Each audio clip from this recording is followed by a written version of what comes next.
Magandang araw sa inyo mga katurismo. I am Jem from BSTM5A and I am with my group mates and we will be discussing or rather tour you around in the places that should be considered as a heritage tourism sites. So, listen carefully and we hope you can learn something from us. Magandang buhay mga katurismo, I'm Arcelyn and we are assigned to tour you about this Nagcarlan Underground Cemetery in Barangay Bangbang, Nagcarlan, Laguna. The National Historical Commission of the Philippines oversees the Nagcarlan Underground Cemetery and Museum in Barangay Bangbang, Nagcarlan, Laguna. Father Vicente Veloc, a Franciscan priest, oversaw its construction in 1845 as a public cemetery and underground mausoleum for Spanish friars, notable town people, and elite Catholic families, the country's only underground cemetery. In 1896, Katipunan leaders convened at a cemetery. In 1897, Pedro Paterno and General Cipriano of the Maluningning Command planned the pack of biyak na bato at the cemetery.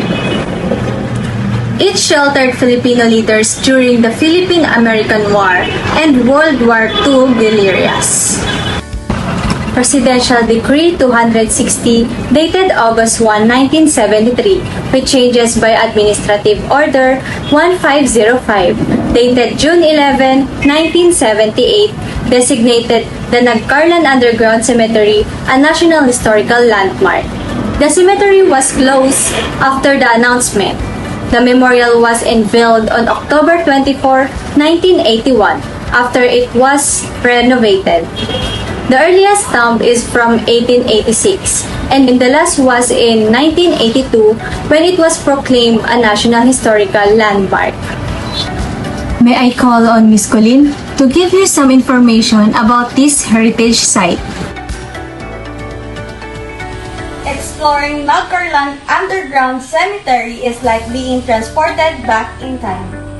It is a unique and interesting place to visit not only in the province of Laguna but in the country as well.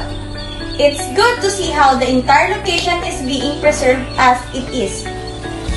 It can be a worthy place to visit during the Halloween season. It's not absolutely scary but it has the ample mysterious atmosphere.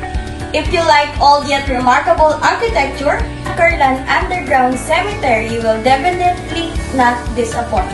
Or if you're looking for what to do in Laguna, exploring the site is certainly one of the books. Here's the trivia about Nagcarlan Underground Cemetery. In the olden days, the burial site served as the assembly point of the Katipunan leaders. A mute witness to their revolutionary plans, this is where the historic pack of biyak na bato in 1897.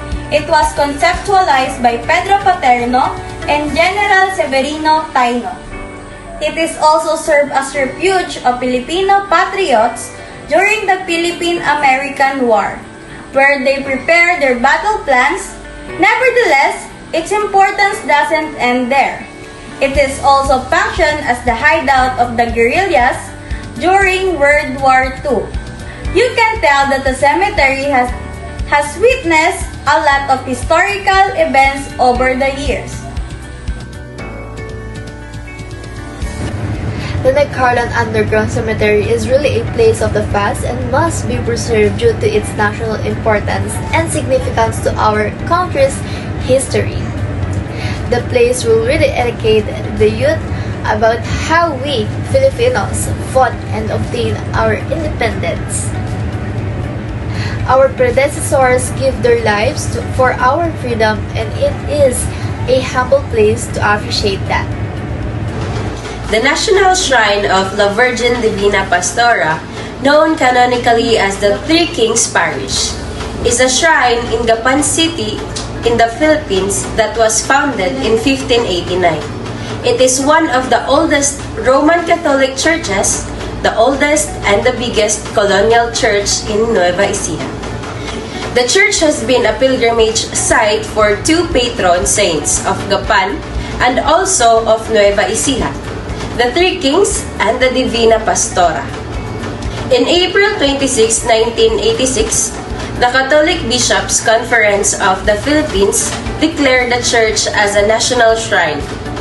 It was built in the 1800s by the Augustinian friars under forced labor, said to have withstood major natural and man-made calamities including the 1896 Philippine Revolution, World War II, and the 1990 earthquake.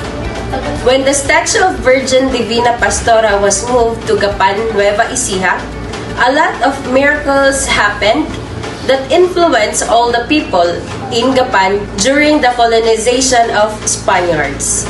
Divina Pastora annual procession in Gapan, Nueva Ecija attracts more than 1 million pilgrims a year because it is the biggest and oldest church in the province of Nueva Ecija.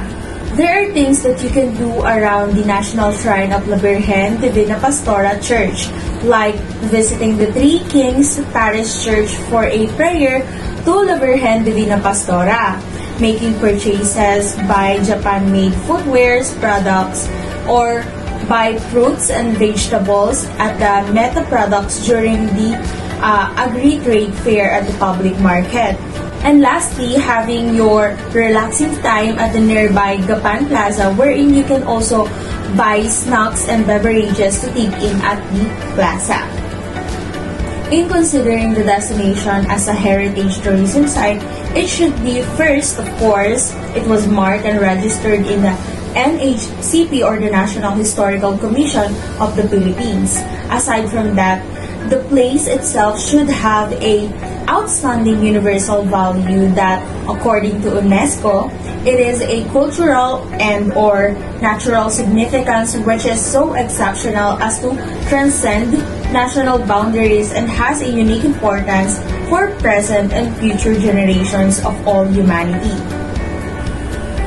As the Queen of the Nueva Ecija, the unique image of the Blessed Mother known as La Virgen Divina Pastora should be part of the heritage tourism sites because first, this church was built during 1589 and it is the oldest Roman Catholic and major tourist attraction in the province of Nueva Ecija.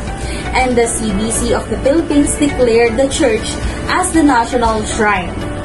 Second, the original image of La Virgen Divina Pastora was still intact in the church that was given by the family of Balmote during 1986. The church itself is considered as antique because as a whole, the church was not yet renovated aside from the colors and its bricks. All the statues and designs are preserved because it has a sacred meaning to the people of the Nueva Ecija. Aside from that, people from the province are visiting the place because they believe in the miracle that the statue brought to them. So, Jabber Lake is a small recreational lake in Muntinlupa, Metro Manila. At 1.5 hectares, it is the smallest natural lake in the country located within 557 hectares in New Bilibid Prison Reservation. And it is one of the two lakes located entirely within the borders of Metro Manila. The other is being the artificial La Mesa Dam and Reservoir in Quezon City.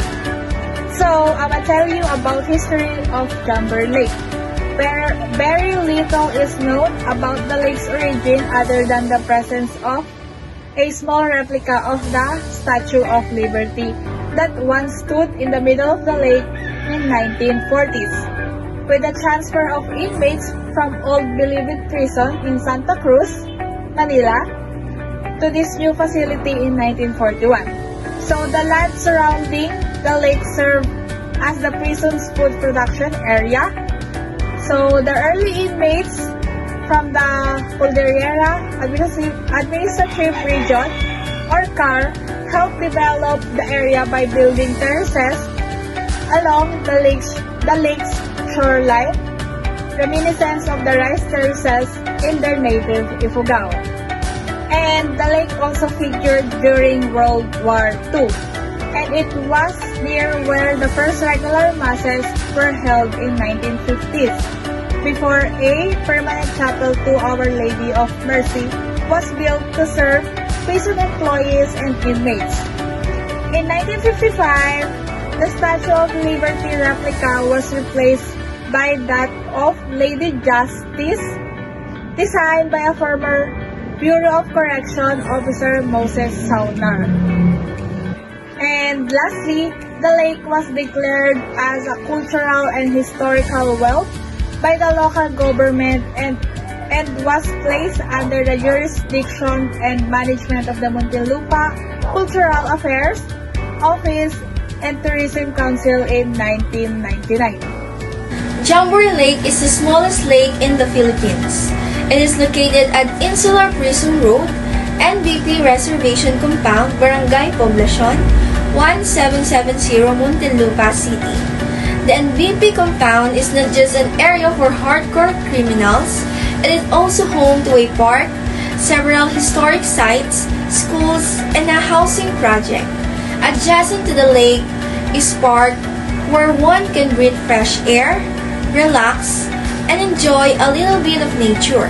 Bird watching, fishing, and picnic are three activities tourists can do during their visit.